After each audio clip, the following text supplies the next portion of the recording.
Hey there, YouTube. This is LeoBlaze20 coming to you with an updated deck profile for my Garurumon deck. Again, inspired heavily by Digipanda. Post Digimon Generation or the reprint set AD-01. This deck did get support in the form of technically there's a new Metal Garurumon as well as a new Garurumon, which is kind of in lieu of what the Sagittarius mode does from EX9. But the Metal Garurumon, technically, you could run it. It is a little clunky, but I think, honestly, it's better in the Omnimon deck, because especially the way the wording is kind of helping be able to jump up into DNA, to be able to DNA into Omnimon with, your Metal Greymon or excuse me, your War Greymon or the Blitz Greymon into the Alter S. I'm choosing not to run it in this, so this is just kind of a minor update.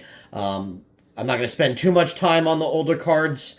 I'll go over what the new card is, the new Garurumon, and then we'll go from there. But starting off, the Digi-Eggs, they haven't changed. It's still 4 copies of the BT-11 Wanyamon and 1 copy of the BT-15 Sunomon. Alright, so that's it for Digi-Eggs. Let's go ahead and go on to level 3s. Level 3s, still running 4 copies of BT-15 Gabumon. 3 copies of the EX9 Gabumon.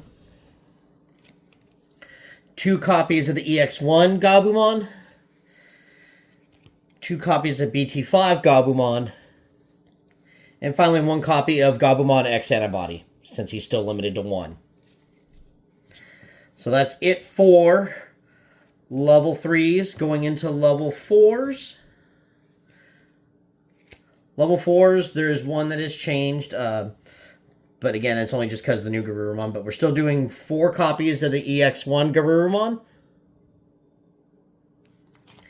2 copies of BT-15 Garurumon. And then here's the new one. 2 copies of AD-01 Garurumon. Digivolve for 2 over level 3, or the alternative cost is over a card with Omnimon in text or adventure trait for a cost of 2. On play when Digivolving, draw 1. All turns when your Digimon or Tamers are played that any of them have Greymon or Matt Ishida in their names, this Digimon may Digivolve into a card with Garurumon in its name from the hand without paying the cost.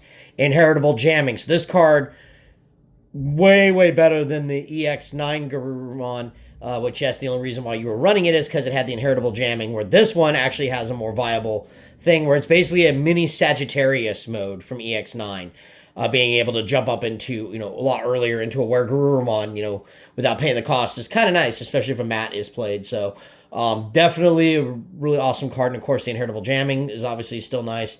I'm almost thinking about bumping this up to 3, so, again, and I'll talk about where that'll be a little bit later on, but definitely a much-needed card, far superior to the EX9 Garurumon. And then finally, 1 copy of Garurumon X Antibody, because again, just like the Gabumon X Antibody, it's still restricted to 1. Alright, that's it for level 4s. Now we're going to go ahead and go on into level 5s. Level 5s haven't changed much. At all, actually haven't. 1 copy of the promo Were Garurumon, because again, he's still restricted to 1, hoping one day he comes off the list. And then 3 copies of the EX1 Were Garurumon. And then finally, still doing 4 copies of Sagittarius mode, which is like your main combo enabler and all that, along with your Tamers. That's it for level 5s. Going into level 6s. Level 6s haven't changed either.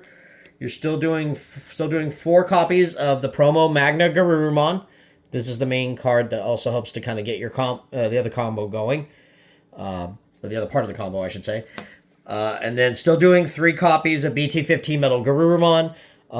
Again, still a very underrated card and still very powerful for what it is. Honestly, the new Metal Garurumon, I thought about trying to run it again, but it's just a very clunky effect. You would almost have to be running like the X Antibody variant, but again, for this being a loop deck, I just don't see it being feasible in here. Maybe I'll revisit it later on down the road, but again, right now, I'm just kind of sticking to the build prior, but again, just was swapping out to the new Garurumons, which I think is going to be a nice little bit of a boost there to kind of help out and facilitating and being a little bit more consistent for the deck. Anyway, and then level 7s, I'm still running 2 Gabumon of 8, Gabumon Aces. It's still an amazing finisher, and I know, yes, we're getting ready to go into dual cards, so we'll see what happens. I'm curious to see what this archetype will end up getting for dual card support.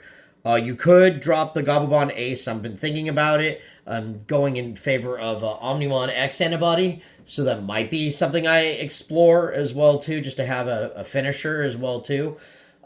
So that's something, and luckily I just pulled a second one due to the Digimon Generation, the reprint set, which is an awesome set, by the way, and I'm going to go into a little bit of a discussion, minor rant, kind of at the end here. But anyway, that's it for level 6. That's it for all the Digimon. Anyway, going into Tamers. Tamers is pretty self-explanatory still. This did change slightly. I'm still doing 4 copies of the BT15 mat. And 4 copies of the BT6 mat now. I dropped the Memory Tamer one from BT1 because just it being a 4 cost and especially trying to be a little bit more memory efficient. And then really, besides it being a Memory Tamer, it just, the Suspended Strip just kind of is very kind of niche. So I just kind of went with a more consistent, again, just by playing another BT6 mat, because just, again, the effect's really good. And again, the Memory Tamer's nice, but again, the 4 cost, like, 1 memory difference can mean the difference between you still retaining turn and you passing turn and giving your opponent too much memory to work with. So that's kind of why I went to it.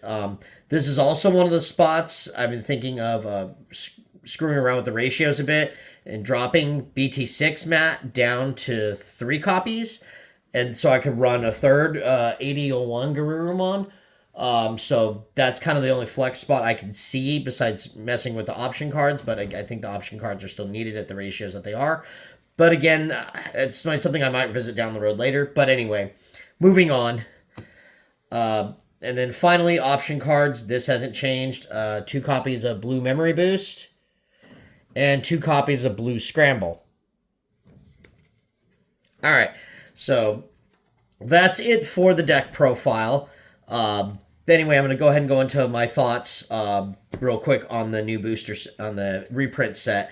Honestly, I know there's been a lot of back and forth on there. There's some people, obviously the main collectors, scalpers, whatever you want to call them, that they're upset. Oh, how dare, some of these stuff get reprinted and then they're losing value. Some of these high dollar cards are losing value. Well, here's the thing, okay, I get that you're upset over the money, but it's also about accessibility. Bandai is actually doing a decent job at trying to, get these reprint sets out, being able and having us have access to these powerful cards that we need, because obviously, like, for example, like Medieval Gallantmon, when that came out, that was still like a $70 card, and having access to other stuff like reprints of Omnimon X Antibody and other cool cards like Zaphagramon and, even reprints of like older cards that we needed. That's pretty cool. Plus, they managed to splash some new stuff in there. This reprint set has been extremely fun to open. The last video I did with my buddy Galmon, we ended up having a blast opening up my box. And then since then I bought 10 more packs and opened up some good stuff, which you'll see in upcoming videos. I'll have my updated profiles up and going here soon. Hopefully I might have another video coming up within the next day or two starring my buddy Galmon again. He's going to be getting his box or 2 of the reprint set, so we'll be opening up at least one of them on this channel, again, for you guys to enjoy.